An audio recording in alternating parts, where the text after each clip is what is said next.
Sure, hocam. Welcome again. Much. Okay, Bismillah. Hi, everyone. Welcome once again to our session in which we started at the İlahiyat on the International Speaker Series. Today, I am very grateful that a good friend of mine and colleague and a wonderful academic, Professor Jonathan Brown, who most of you probably already know, but if you don't, I'm going to quickly go through the bio. Not that it's necessary, but I just think that that's what we ought to do. Professor Brown is the Al-Walid bin Talal Chair of Islamic Civilization in the School of Foreign Services at Georgetown. And he did his BA in history at Georgetown University and then got a PhD in Near Eastern Languages and Civilizations at Chicago.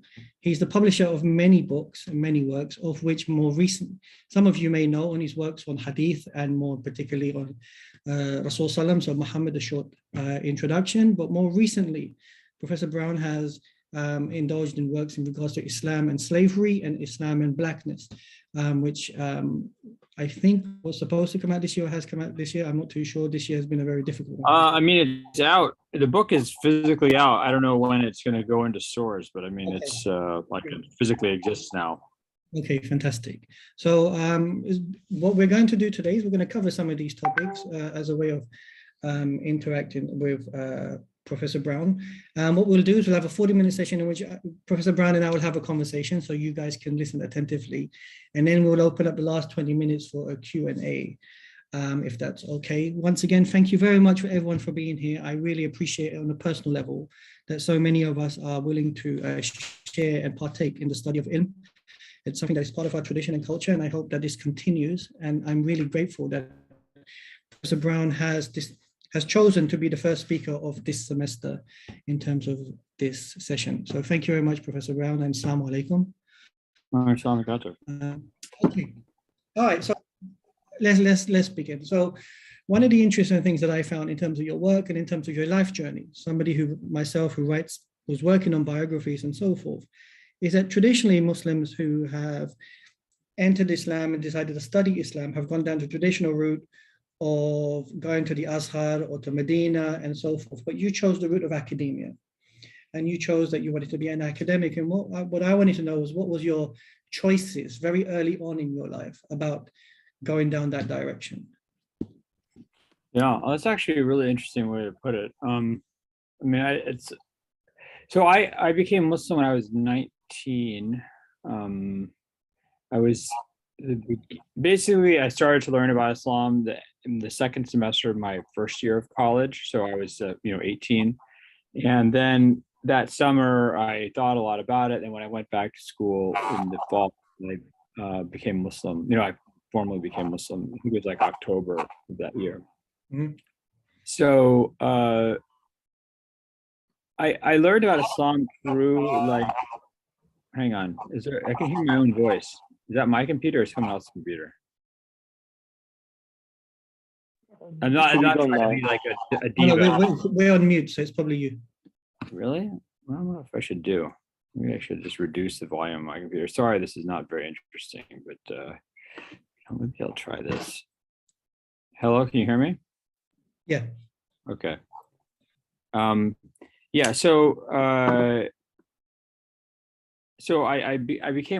learned about Islam. I really learned about it through reading books of Fazl Rahman and Muhammad Asad.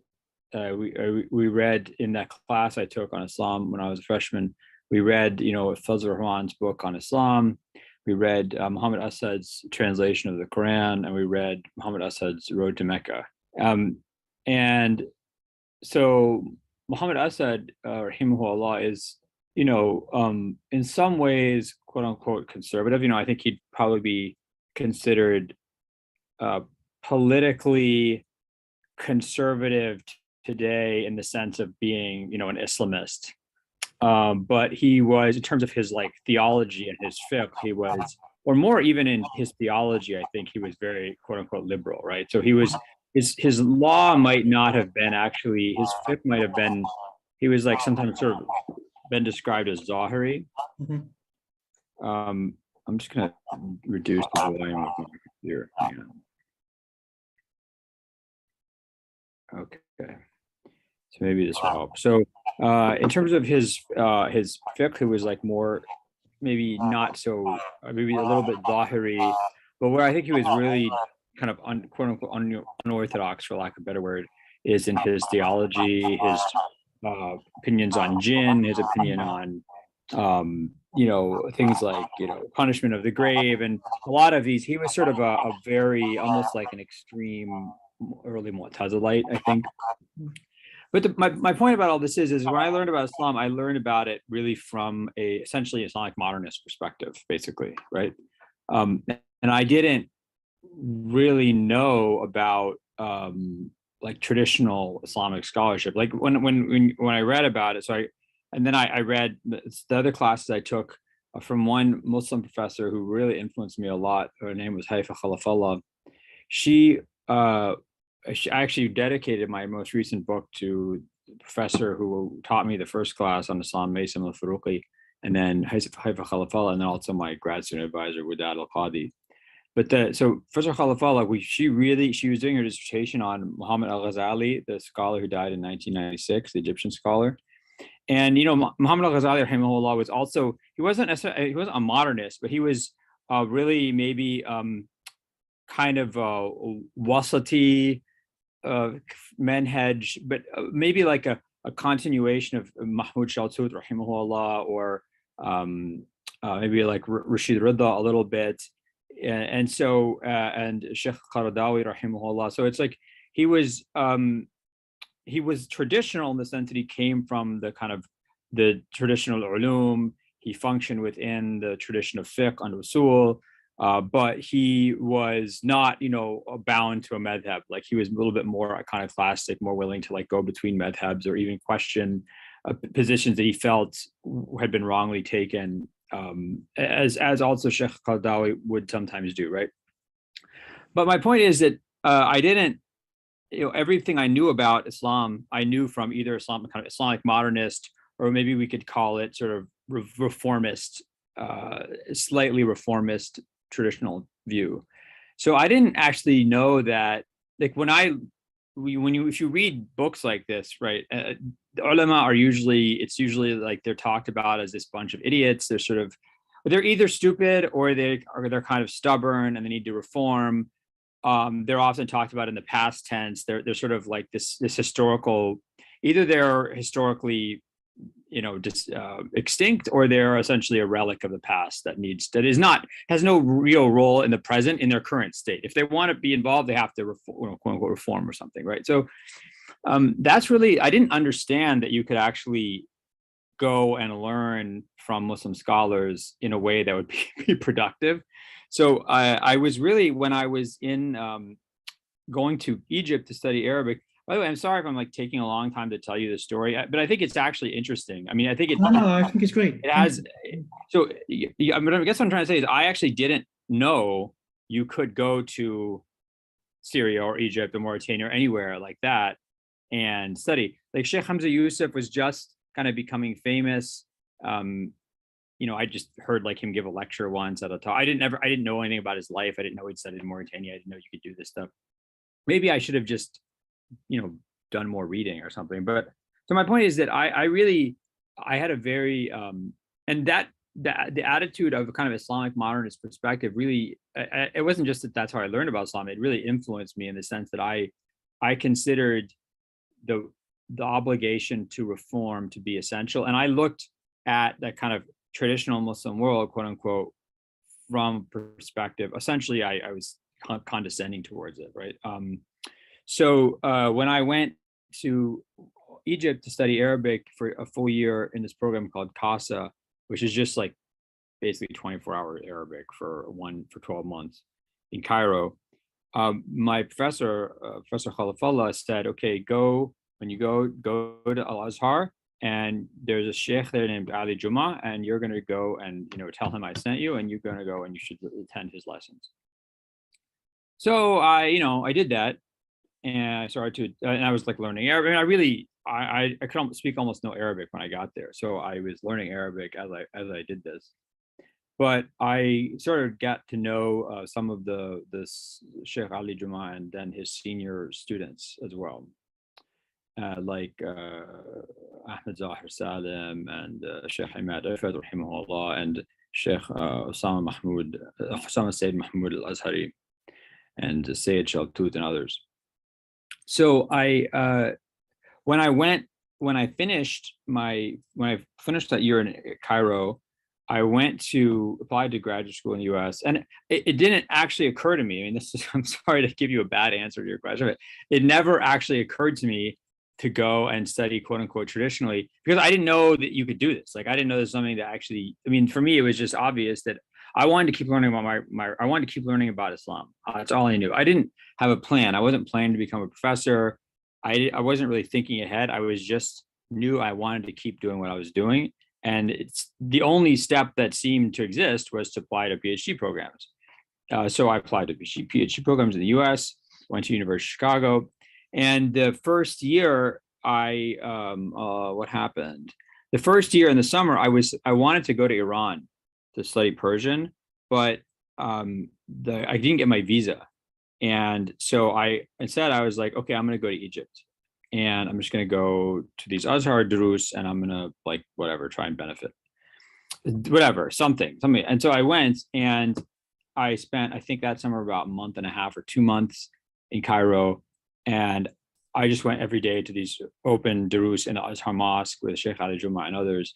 And I was just like I was blown away. I mean, I really completely changed my perspective, because what I realized, now look, I actually want to be really clear. I don't agree with like Sheikh Ali Juma politically. I don't agree with most of his students politically. I completely disagree with them. But, you know, it would be a complete lie if I said that I didn't think they were extremely knowledgeable. I mean, some of, like Sheikh Ali Juma, Sheikh Osama Sayyid Mahmoud, I really don't agree with them politically, but they're some of the smartest people I ever met in my life, and definitely most knowledgeable people I ever met. Like, and I cannot, there's nothing, maybe someone like Sheikh Dedu would be some like, but just in the amount of material they have in their minds, and their ability to draw on it and focus it in different kind of analytical processes. It's just, I mean, I felt like a worm, you know, I felt like a little worm on the ground in front of them. And that, what I realized, I was like, oh, okay, well, yeah, you know, you in the East, quote unquote, you like memorize stuff, but I'm from the West, quote unquote, and I have an analytical reasoning, right? So I mean, this is literally the stuff I was thinking, right? I mean, that's like actually how I was thinking. It's kind of embarrassing to say that now, but then I would be like, well, like, you know, let me analyze this, and you know, and then they would just like turn me into pulp. They would just obliterate me. They would demonstrate how I was the one who had failed to reason properly, and they do so using these like traditional like qawaid ilmiya, qawaid what you would call, like, you know, mantiqiyya wa fikriyya and things like qiyasiyya. Like, they would just really completely dismantle my view of the world, you know, of myself and of the world. And when I came back to grad school that summer, so starting my second year of PhD, I had a completely different view on the world. And it was before that, I had always been like embarrassed to be Muslim. I didn't want people to know I was Muslim. I would sort of hide it. I wouldn't, you know, people would kind of say snarky things about Islam, and I'd be like, you know, and what I realized during that summer in Egypt was like, holy moly, like being Muslim is not a liability. Being Muslim is a massive asset. Like, this is like these, you know, I was sitting in class, and people would be like reading Arabic texts and, you know, not really understanding them. And then they would not really know like the Quran. They wouldn't know Hadith. They wouldn't know, you know, poetry. They wouldn't know fiqh. They wouldn't know all this stuff. And yet this was supposed to be like the pinnacle of learning about Islam. But what I realized is like all that stuff was just basic. It was just taken for granted amongst senior scholars in the traditional circles. Like, that was just, this was like child's play to them, you know? And it, even limited exposure to those traditional scholars had given me capacities and knowledge that I just felt like, oh my God, like this is actually, I have an advantage. This is something that it has made me a better scholar than I ever would have been before, right? Ask you a question on this. Yeah, sorry, go ahead. Do you want to No, ask? no. Yeah, what I find interesting about your life journey so far, this part of it, which is interesting, is that your introduction to Islam has been ilm itself. It's been knowledge. I mean, usually people will say, I met a particular person, I met this guy at the mosque, but your interaction from the inception has been something you read, a character who was probably a charismatic writer, charismatic person in Islam, someone like Muhammad Asad and Fadl Rahman, and then you go to Egypt, and once again, you're dealing with this meta institution who are the ulama, who are ilm based and so forth, and that seems to be how you interact with Islam, which is fascinating for me. Because once you interact with that sort of like knowledge base, you then took it upon yourself to say, you know what, I'm not ashamed to be Muslim. In fact, I'm going to now take this and I'm now going to defend it, or not necessarily defend it, but go back to academia and then say, okay, this is how I'm going to now do academia. Yeah, I mean, I'd say I understand what you say when you say defend it, but I think that like it doesn't need defending because it defends itself if it's deployed properly, right? I mean, it only needs defending if the people who are talking about it have an audience that doesn't know what it is, right? Now, of course, and this is, look, if you go to Azhar and you grab, the first 90 people you meet, they're probably going to be stupid. Like, I mean, and that's true, by the way, if you go to American University, you grab 90 people off the campus, they're probably going to be, they're not going to be the top minds at the university, right? And that's just statistically likely. At a place like Azhar, as you know, in Pakistan or Egypt or other places, people who are really talented usually don't go into these sciences; they go into other fields. So, but you don't judge the Islamic sciences by the average person. You judge them by the excellence, by people who are excellent examples, right? And so that's what I was very fortunate, and I stumbled into it, just ass backwards or whatever, as they say. Like, I mean, I just totally stumbled into it. I had no idea what I was doing. I just happened to meet people who were amazing examples of this tradition, and so that really, what I realized is like this is not to be learning to be a good Muslim scholar is not something that just is about Islamic scholarship. That means being a good thinker. It means being a good historian. It means being a good editor of manuscripts. It means being a good critical reasoner. It means being a good debater, right? So what I realized was that what I wanted to do is be a good Muslim scholar, because that was also to be a good scholar in general, even in that academy. And so from that point on, everything I did was really trying to meet that level of excellence that I'd seen from these scholars, and I mean, yeah, like when you write an article for Islamic Law and Society or something, probably the premier journal on Islamic law in the West, right? If you write an article for that, you don't start out by saying Bismillah ar-Rahman ar-Rahim, like, and you don't say Ibn Hajar rahimahullah did, like, but almost everything else in my scholarship, I don't think actually would be different if I were Muslim or not Muslim. I think a lot of these sort of faith inflections or faith-based elements are really products of studying early Islamic history. Like if you study early Islamic history, then you're going to be wrapped up in a lot of presumptions. Everybody who goes into that, whether they're Muslim or not Muslim or whatever, is going in with a lot of presumptions and reading their own worldview into a history that you have to be reconstructing, right? We don't actually have someone who's sitting there during the time of the Prophet writing down like, today the Prophet did this, and then puts it in a sealed box and we pick it up 1400 years later, right? So I mean, once you get to the let's say time of the Muwatta, or the sort of late 2nd century Hijri, late mid 700s of the Common Era, at that point, I mean, you have texts, and you can interpret text this way or you can interpret text that way, but being Muslim or not Muslim is not going to change. Like it doesn't someone who has faith doesn't like read the Mabsut of a Sarakhsi and, you know, and say, because I'm Muslim, I say, you know, like obviously your perspective is going to influence you, but the data itself, the material you're looking at doesn't change for a Muslim or a non-Muslim, right?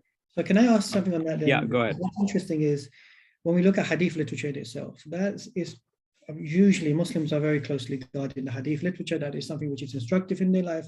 That is something that gives them meaning. That is something that they implement. And in regards to Hadith literature in academia, I mean, one of your earlier works is misquoting Muhammad. Clearly, you were aware that there is some sort of misconception in the way that the Hadith literature is being presented and so forth. In that sense, do you feel that the way that Hadith is looked at by scholars who may not be Muslim, or the infrastructure that doesn't have the same level of interaction or decorum regarding the Hadith literature, that the outcome in of itself lends to it to being? Yeah, definitely, right? So, you know, when you're looking at Hadith, I consider that part of early Islamic history. But there's I've written almost nothing about early Islamic history and Hadith, right? So what I mean is that almost everything I've written about Islamic thought or Hadith is actually about Hadith after the time of, let's say, the Muwatta, right?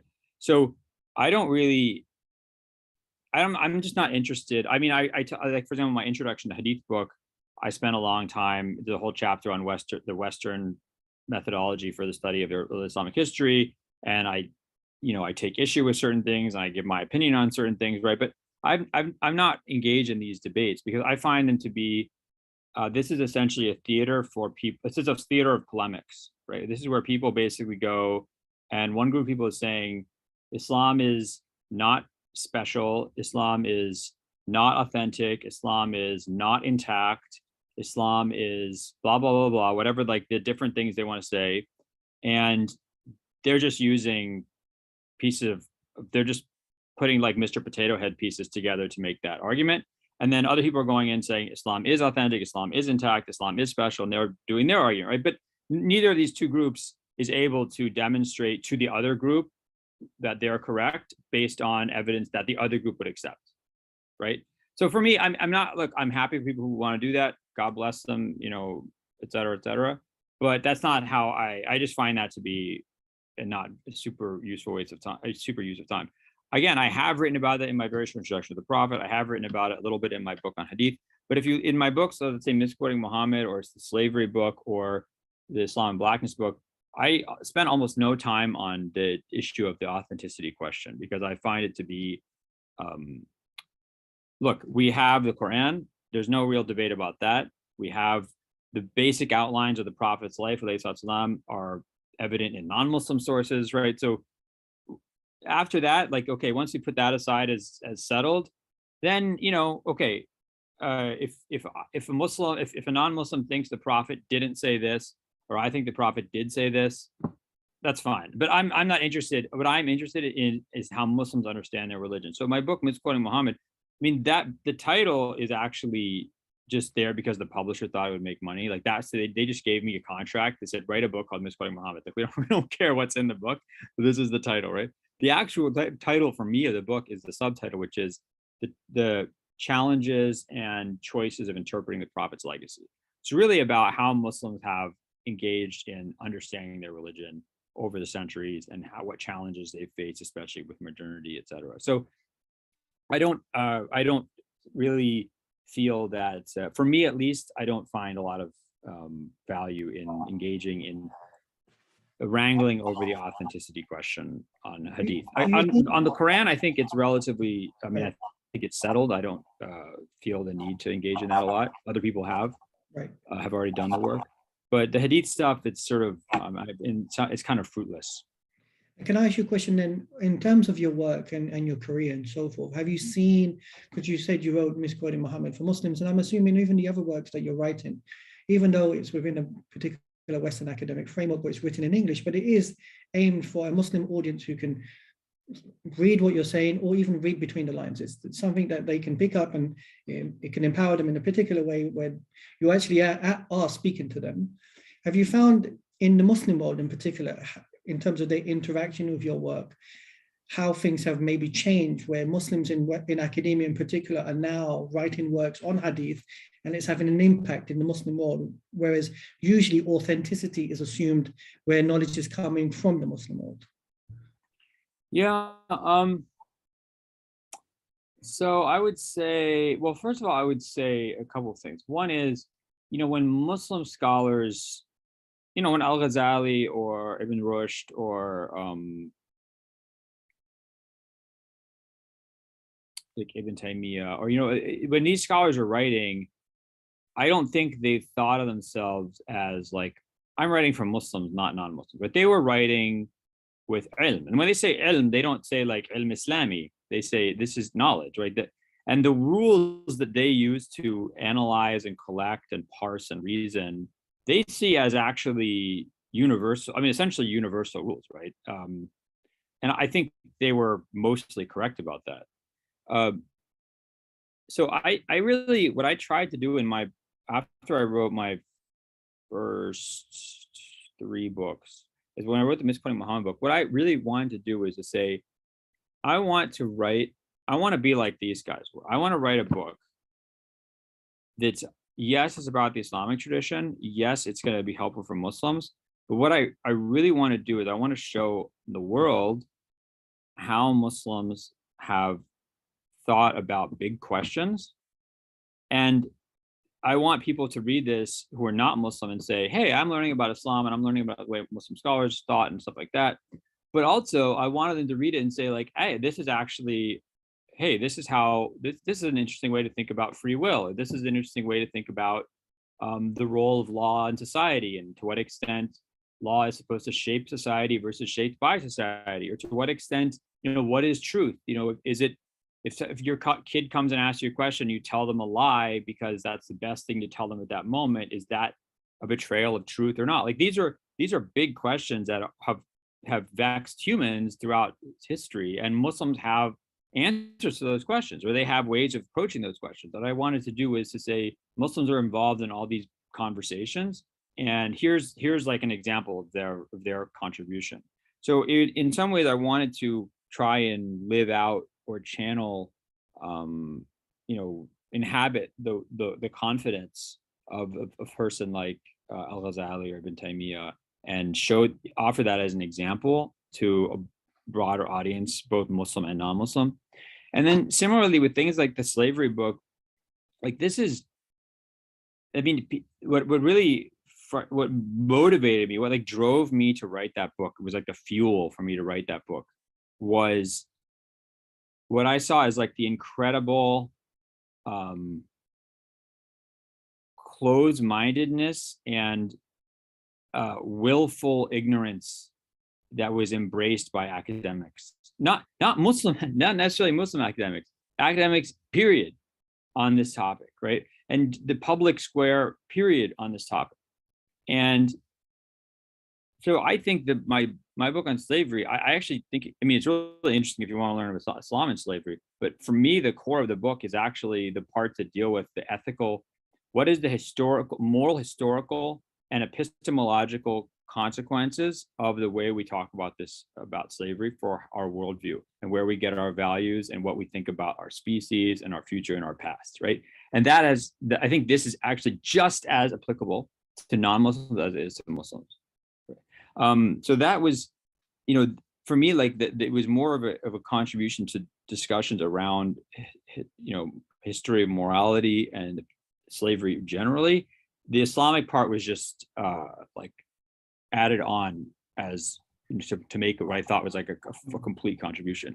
Similarly, the issue of Islam and blackness, like a lot of that book is designed to. Oh, sorry, did I interrupt you? Yeah, sorry, John, just these 2 points, because I find it interesting in terms of these last 2 books that you worked on. This notion of ethics and morality, something which is coming up more and more in Islamic studies by many Muslim scholars in particular, trying to raise the question of the idea of ethics and morality, both in terms of grappling with it in the contemporary world that we live in regards to some of the challenges we're facing, just not only in regards to Islam and the lived experience, but generally the sort of like fissures that exist in the world today, but also trying to go back into the tradition and sort of speak about ethics and morality again. Are you finding that that's taking place in regards to the current place we're in academia at the moment? So, I mean, in some ways, there's sort of a debate here, which is big in the West as well. It's just sort of like, what is the role of an academic? I mean, or take what is the role of, let's say, like religious studies, which I don't have a lot of affection for, but is a good example for this, right? So one argument is that, you know, academics are supposed to understand, explain things that they stand outside of what they're studying, and what they're studying is sort of by the fact that it is being studied is sort of lesser than them. It's something that is either part of the past, it's been superseded by the present, or it's been superseded by a better version of thinking and spirit, you know, thinking about life, the meaning of life and all this stuff, right? So and that you kind of have to be objective about that, and that our job is not to, you know, our job is not to teach Islam to people, but to teach people how Islam as a religious tradition developed, et cetera, et cetera, et cetera, right? The other argument is this sort of activist approach, which is that you actually want to teach, the job of a professor is to sort of teach truth to people and almost like preach to them. Now, of course, if you think about Western universities, it doesn't take a long time to think about what that truth can and can't be, right? I can't come out and say like, I am here to tell you that we must all do jihad. Like you can imagine that's not going to be acceptable understanding of Islam, right? So, but if I come out and say Islam is just about like everybody's a good person and everybody has to embrace their own truth and about like sexuality and like identity and all this stuff. Like if I come out and say that, and it's all like capitalism sucks and, you know, down with the man. If I come out and say that, everyone's like, wow, like it's like really good, you know, this is terrific.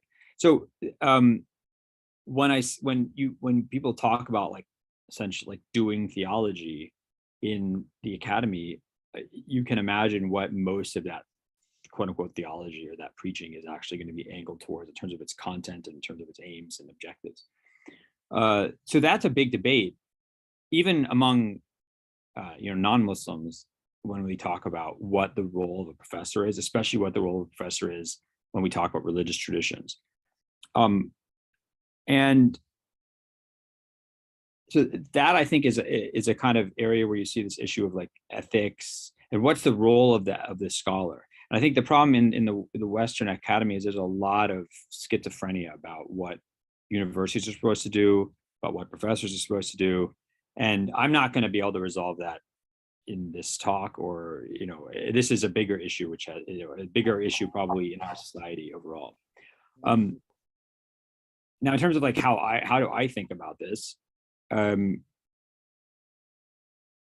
I try to be very clear about when I'm doing what, right? So a lot of let's say if I write a book, I might write a book, and let's say like this Islam and blackness book. So I might write, and in large segments of the book just be describing historical processes and analyzing things, saying these are different schools of thought that emerge, and this school of thought said A and this school of thought said B, right? And then at the end I might say I think X and this is why I think X, and now I'm going to make an argument for that. But that, in my opinion, that's very clear in the book. Like it's very clear that now the author is going to tell you what he thinks and he's going to make his argument. And you can take that and you can just not read that chapter, or you can leave it out, or you can criticize it, but it's very different from the rest of the book. So that's what I try to do in my work and in my writing, is to be both kind of descriptive and analytical, and able to shift perspectives for the sake of the reader and the students, but then also not be afraid to give my own views when I think it's appropriate. And this will be my final question, and then we'll open up to the Q&A. So when you were writing your last two books, which is on Islam and slavery, and then on blackness, I mean, I'm sure you're aware that these subject areas were going to be controversial for an academic in this current climate, but you were still willing to engage in that subject area. What was it that drove you to say, you know what, I find this subject area interesting. I know I'm going to get some heat from this subject area, but this is what I want to put out there. This is what I want to contribute to the conversation. And this is generally what I think I should be permitted to do. What was the reasoning behind you willing to do that? Because we both know that you have taken heat from some of these subject areas. People sometimes don't understand what academics are saying. And we have to continuously clarify ourselves, even within academic settings. I mean, I think that, on a slavery topic, what I actually was motivated to write the book because of heat I'd taken before I wrote the book. Like, I didn't intend to write a book on slavery in Islam or anything like that. I mean, it was because of what I saw in the way that academics dealt with the topic and the way that the broader American society was dealing with the issue of slavery. Like I was so stunned by what I consider to be like amazing levels of cognitive dissonance that I was like, I need to explain why. I need to look into this, and if I'm correct, I need to explain why I think this issue is such as it's such and such a thing, right? So it was more like I was driven to do it because of what I thought were real failings in the way that scholars and general public square discussions on this issue worked in the world, that in America, basically, in the broader West, and even maybe globally. So then the blackness book really came out of, it was in some ways an extension of the slavery book. Like I had my own questions still lingering from that, but also it was because of what I saw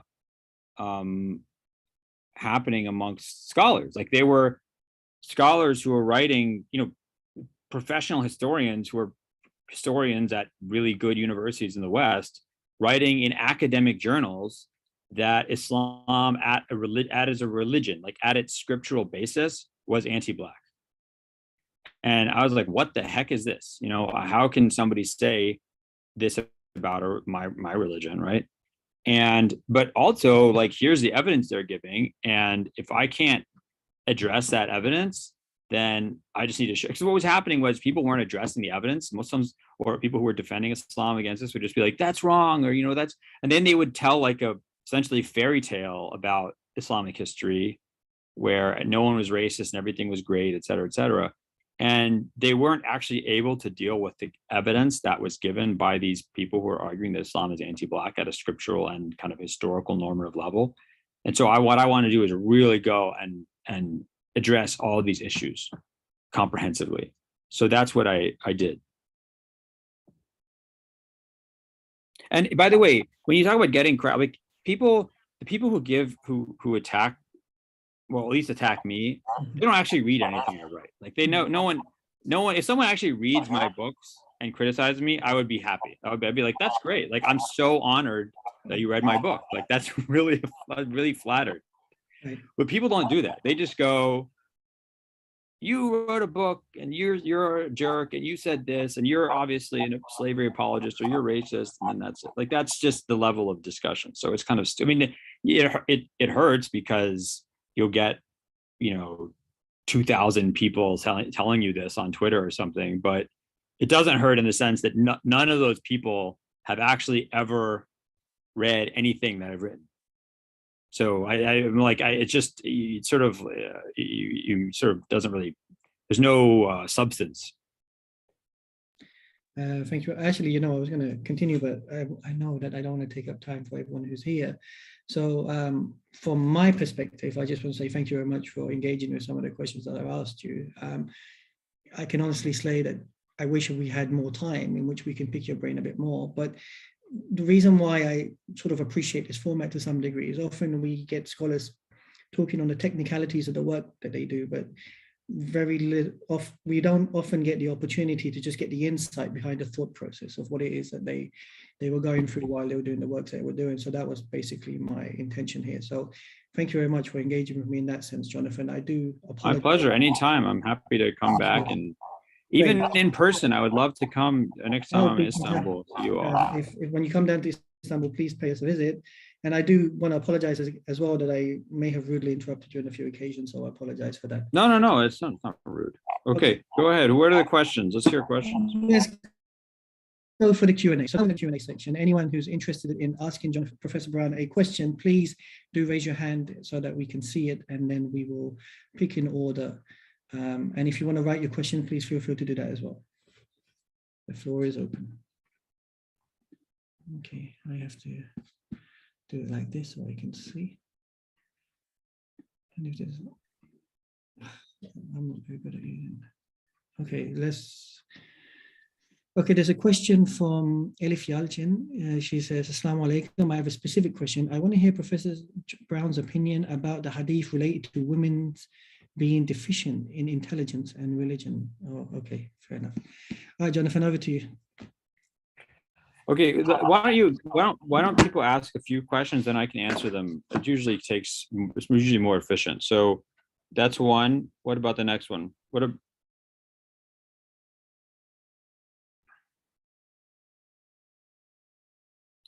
Who's next? Mehmet Fatih Arslan has his hand up. Maybe? That's right. Maybe, do you know what? Actually, before we go to Mehmet Fatih Hoja, we will probably ask a question. Why don't you answer this one? Because I think that's the last one in the written format, and then we can do it like that. Okay. Yeah. So the Hadith Naqasat Aql wa Din it's really interesting. Like, I've been writing on this. I've been doing research on this for like 3 years. Someone asked me this question. I was going to write something on it, and like I'd spend 3 years of doing research on it. I'll tell you why this is I find this really challenging. Okay, so one argument. So basically, everybody knows a hadith, right? So the Prophet ﷺ comes out and tells these women, he goes and tells these women specifically, give in charity, because you're not kasat aql wa din, like you have deficient in your intellect and your religion. And then someone says, what about how is this? And she said, well, don't you women not pray some of the time because they're menstruating? And isn't so that's in religion, and isn't like the testimony of one woman worth that of 2 women worth that of one man? So that's intellect, right? And there's also different versions that are kind of blend in with one another, like about the Prophet saying that women are the majority of people in hellfire, or that women, that wives are sort of cursing their husbands a lot and they're ungrateful to their husbands, which, by the way, is maybe one of the most accurate sentences ever included in the history of humanity, which I'm sure I'm going to get in trouble for saying, but he says, إذا أدام لك الخير ورأيت منه شيء رأيت منه شيء قلت ما رأيت منك شيء خيرا قط, right? So even if the husband's like always good to his wife, if he makes one mistake, then the wife says, I've never seen anything good. You've never done anything good for me, right? I'm willing to bet that this has been heard by many people in the world. Based on what I've heard. I've never heard it myself, to be very clear. No one's ever spoken like this to me because, everybody might, anyway, you guys know what I'm saying. So the point is that this is very controversial for a number of reasons. Okay, first of all, why is the Prophet ﷺ saying that essentially menstruation is a naqs, right? So why, if women didn't menstruate, then humans wouldn't be born. So that's like, it seems weird to say that it's like a deficiency when it's clearly like part of how God designed us, and it's absolutely essential for our species. Correct? So, and there's some wording in the versions of the hadith that I haven't really like analyzed this fully, but it strikes me as interesting because it suggests that there's more going on in what the Prophet's saying than what he seems to be saying. But I'm not sure exactly what it is, so I don't want to say anything. The second thing is that the idea of one woman's testimony being worth half a man's is clearly not about their intellect, because there's all sorts of other areas in which women are intellectually just treated exactly the same as men, right? And even you see this with Ibn Taymiyyah and Ibn Qayyim al-Jawziyah when they talk about this, and they say, like, this has nothing to do with witnessing. This has to do with, tahammul al-shahada, like essentially being a notary, and what is considered, authoritative in one society over another. He said in actual rational capacity, men and women are, or there's no, like, there could be a really smart woman and a really stupid man, a really stupid woman, a really smart man. Like, doesn't break down along gender lines. So now here's the other thing. Like, let's say that this hadith had been like misinterpreted or something. Or let's say this, it's not, I don't think it's true, but let's say that this hadith actually was unreliable. We have this revelation, like, oh my God, we looked at the isnad, it turns out this hadith is totally unreliable. I'm not saying this, I want to be clear. I'm just saying, let's say we saw that. It still wouldn't solve our problem, because if you look in the madhab's reasonings, they'll frequently cite this hadith as evidence for why they come with a certain rule. So even if let's say the hadith was either false or had been misunderstood, it's already been baked into certain reasoning on madhab issues. Now, you could say that, okay, now, for example, Sheikh Muhammad Saeed Ramadan Abuti, rahimahullah, says in one of his books that this thing the Prophet said was sort of like a joke, which actually is pretty convincing. Like, that actually makes sense to me, because it's not clear, again, why you would say that menstruation is a naqs. Like, it's sort of, he's like almost like teasing the women a little bit. He's talking to them like, as often people would do, when they're talking to people, like kind of teasing them and having fun with them a little bit as he's teaching them. But then that raises two questions. One, if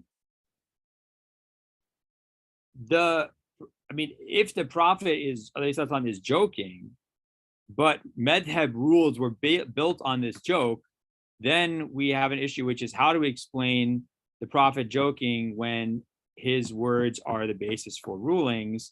So shouldn't he not be joking?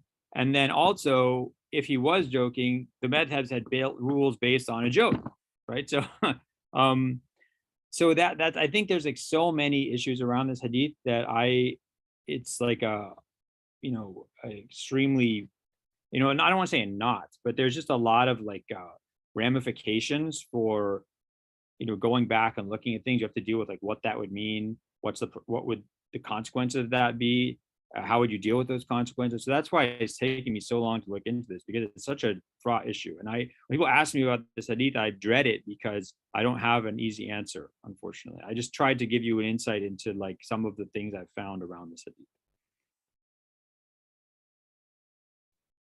Thanks for that. So Sumaya Hoja did have a hand up, which I missed, so I apologize for that. So Sumaya Hoja, you can go first, and then Mehmet Fatih Hoja can go next, and then I think that will be it for a lot. So please, no, Sumaya Hoja? You okay? Okay, then is Mehmet Fatih Hoja here? We've lost him as well. So it looks like... Hocam, we have a question in the written format if you want to. Do you want to read it out? You feel free. Amel, I can read it. Yeah, sure. Go ahead. Yeah. So you said being Muslim is not a liability, it is a massive asset. In what ways would a similar statement about being Christian or Jewish differ? I mean, I think that's an interesting question. I mean, I think obviously that believing in the God is an asset. Like, I mean, so belief in the Creator is an asset. In terms of scholarship, I'd say, it depends. Like, I think if you were to someone like Thomas Aquinas or Maimonides or someone like that, they embody a lot of the same strengths and traditions of excellence, and the combination of like memorization and analytical rigor that I think Jahid has this one line. He says, إذا نكح الفكر والحفظ ولد العجيب. So when kind of thought and memory mate, wondrous things are born from this, you know. So, but here's the thing, like I just don't think that the Islamic intellectual tradition has any peer. It doesn't, I mean, and you see that, you know, it's interesting, Muslims actually write about this. Even Abu Talib al-Makki in his Qut al-Qulub, he writes about this. He says that, you know, we're the only community that memorizes scripture word for word. And then we're the only community that has an isnad back to the founding of the religion. Like other traditions don't have an isnad back to revelation and the possessor of revelation. And he brings up, he talks about the Torah and he talks about like the oral transmission of the rabbis, but he says this does not go back to like, they can't trace this back to Moses in the way that we can trace our teachings back to the Prophet. So I think that no tradition has the volume and the kind of volume and high standards, general high standards that the Islamic one does, as far as I know, at least not in the pre-modern world. Yeah, but I mean, that's in some ways of, that's how I would answer it. Thank you. Let's see if there's any more questions. I'm not really good at navigating Zoom, to be honest with you. Anyone else? Someone can raise, I don't see any hands raised. Who's going to raise a hand? There you go. Okay, from Ashraf. Would you recommend academia in the US, for example, as a core path to gain knowledge about the faith? No, definitely not. No. I say this regularly. Don't learn about Islam. If you want to learn about your religion, do not go to a US university. Do not. In fact, you'll probably end up learning the opposite. You'll probably end up getting, becoming disenchanted or something. So go find qualified scholars in teachers and where you live or online, and then this is the way to learn.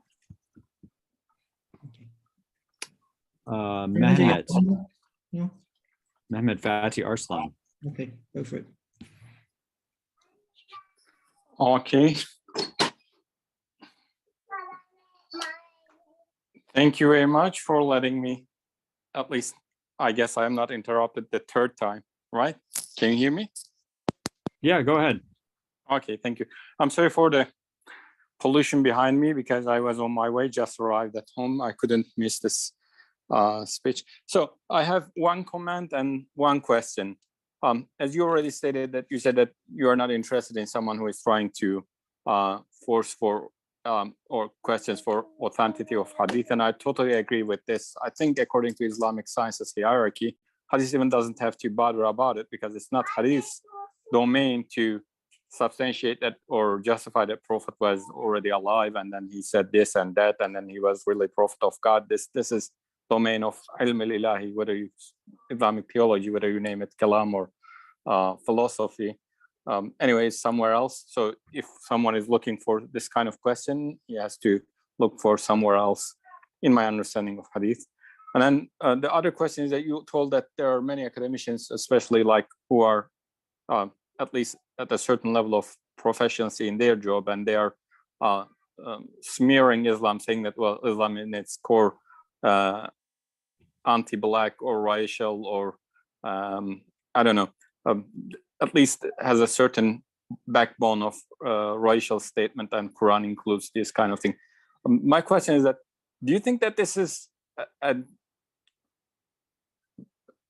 like an attempt coming from an actually from a bad intention or coming from ignorance? Like we used to have like academicians who are non-Muslim working, which we call Orientalists, who were really has a depth of knowledge in Islamic studies, someone like Shah or Godzier. But in these days, you can hardly find someone who is well educated in Islamic studies, rather than they will work on Islam in America, sex, gender, racial statements. So do you think that is this a currency on Islamic studies, like down leveling it rather than focusing on really actually what is in Islamic studies in its essence? Yeah, I think it's at least on these. So I think when you look at the issue of Islam and slavery and Islam and blackness, the things you're describing, like anything, right? If there's let's say there's a politician who says something, he might have intentions, but the regular people who are following them don't, they're ignorant, right? So they're just ignorant and they're just following somebody who says something, right? But so there's a lot of ignorance, but I think at the where these issues are generated, it's definitely intentional, and its sources are clear. Its sources are extremely clear, right? It comes from basically Western, what you might call like Western supremacists, who want to focus on Islam and slavery and Islam as oppressive to Black people because it helps Western societies, especially America,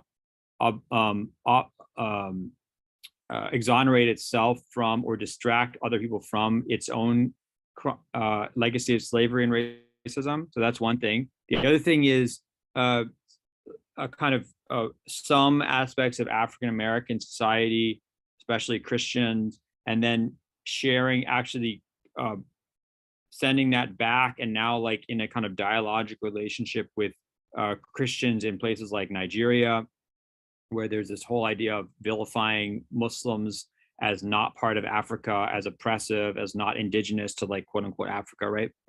And then the third is basically American conservatism, essentially like aggressive American conservative foreign policy. And then also, and this is simply demonstrably true, Israeli foreign policy propaganda, essentially Hasbara, right? Israeli foreign public diplomacy, which sees this as a way to, one, split quote unquote third world solidarity, so split kind of Arabs and Muslims away from Africans, and then say that the real people who are racist aren't the Israelis, it's the Arabs and the Palestinians. They're the real racists. See how that much they hate Black people. So this is, I think I demonstrate this all very clearly in my recent book. There's a whole chapter on this. Kamal Sani Bawa.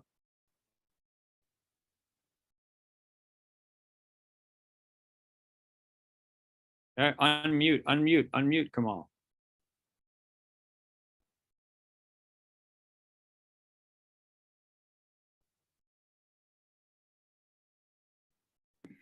Kamal's having technical problems. Yeah, back. Go on, Kamal. Maybe you can either write or okay, talk. Go ahead. Yeah. Good day. How are you doing? Good. Thank you. I'm joining here from Nigeria. Unfortunately, I came late because of the time factor. So I have a question based on what I have read on the topic on Hadith of the Prophet sallallahu alaihi wasallam. I think the main idea of the talk is based on the Hadith of the Prophet Muhammad sallallahu alaihi wasallam. Am I right? This talk today? No, this is more about my own my own life and work, which seems kind of self-indulgent, but that's what they asked me to. I mean, I'm just answering questions. I don't know what to do. Yes, I'm very self-involved, I suppose. So, Kamal, you may not have missed what you missed. May not have been as valuable as you thought. So, I recommend, if you're interested in this, and you want to know what I have to say about it, you can read my book, Hadith: Muhammad's Legacy in the Medieval Modern World, with the red cover. If you can't get a copy in Nigeria, email me. I'll send you a copy. Or my book, Misquoting Muhammad, and my book, Islam and Slavery, which are all, I think, good books. Okay, maybe Ashraf, sorry, go ahead. So maybe I can share my email so that I can be able to have a copy. Yeah. Email. Yeah. You can just email. Give your email in the chat. Yeah.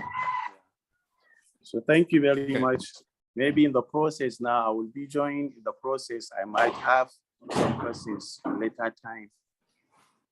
Okay. Thank you. Yeah, thank you very much. Ashraf. Yeah. Okay. Yeah. So just and then yeah. Come on, Ashraf, go for it.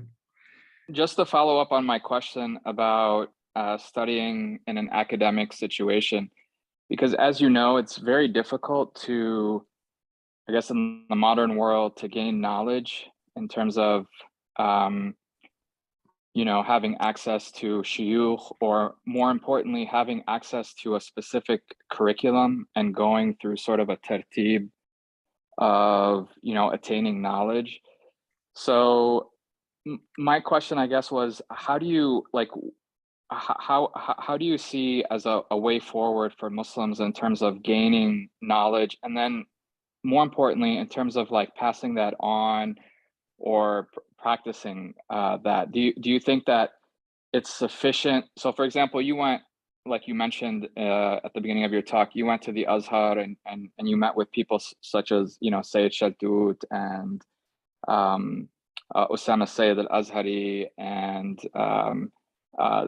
these people who they have a very research and academic rigor to them as well. And you know, they were sort of doing it ad hoc with Sheikh Ali Juma.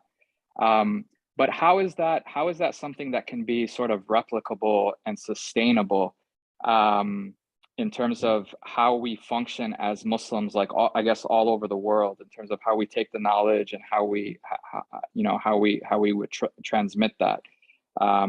Because it just seems to me from like my experiences as well, it's just done so haphazardly, and you have to do a private study here, or you have to just look into finding a good teacher there.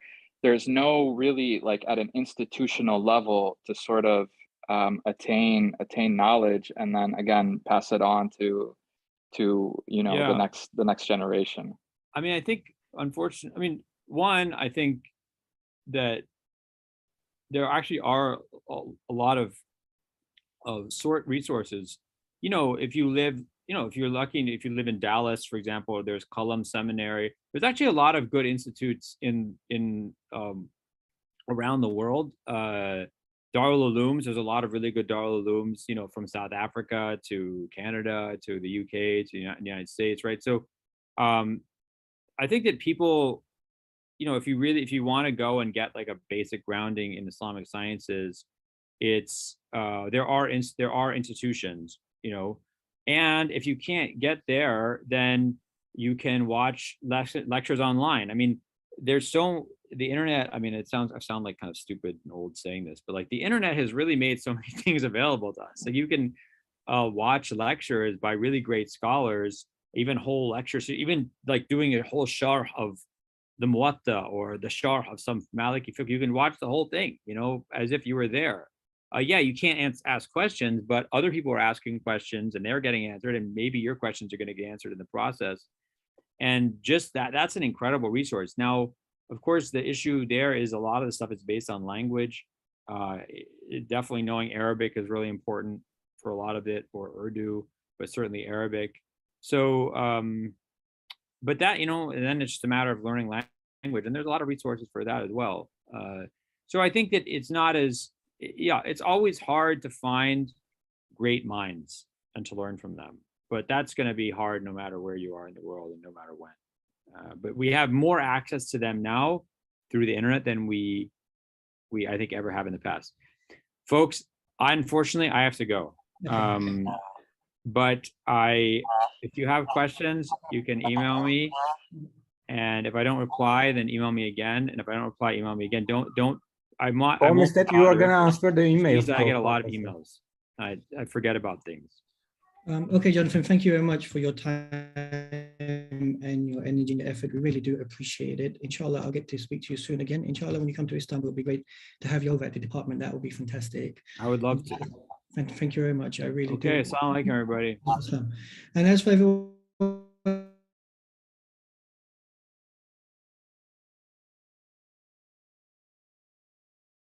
presenting on Islam and Bosnia, and then Dr. Ovame Anjum, who will be talking about the Constitution of Medina. So please do stay in contact with our socials and remain connected, and we'll put up the details online, inshallah. Thank you very much, everyone, for being here today. We really appreciate it. And this is just the beginning of the new semester, so hopefully we can continue to do that. So please pray that this is successful, and thank you very much. Take care, and assalamu alaikum. Thank you.